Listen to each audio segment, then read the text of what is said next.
አብርሽ ሚስጥሩን አወጣ። ሚስጥሩ ምንድነው የሚለውን አሁን በዚህ ቪዲዮ ላይ መነግራችሁ ይሆናል። ቪዲዮ ሲጀምሩ ላይክ፣ ቻናሉ ሰብስክራይብ ማድረግ እንዳረሱ።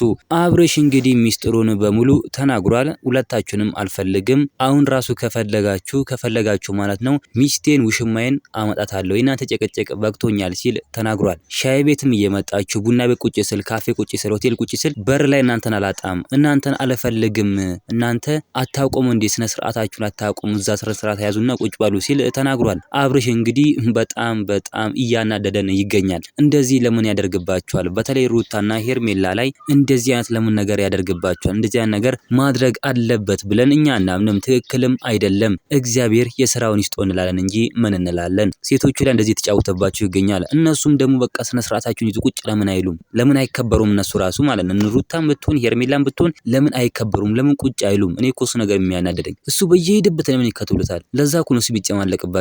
በጣም የሚፈልጉኝ በጣም ነው የሚወዱኝ ብሎ ለዛ ነው አብርሃም የሚጨማለቅባቸው። እኔ በጣም ነው የሚገርሙኝ ማለት ነው። ለምን እንደዚህ ያደርጋሉ? እንደዚህ ማድረግ የለባቸው። እነሱ አርፎ መቀመጥ አለባቸው። በቃ ስነ ስርዓታቸውን ይዞ መቀመጥ አለባቸው። ራሳቸውን ማስከበር አለባቸው።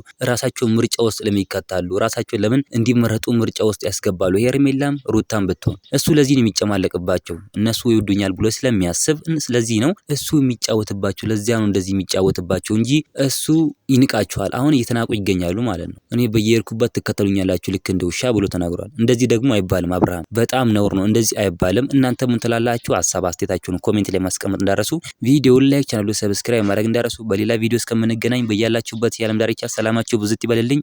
ደህና ሁኑልኝ።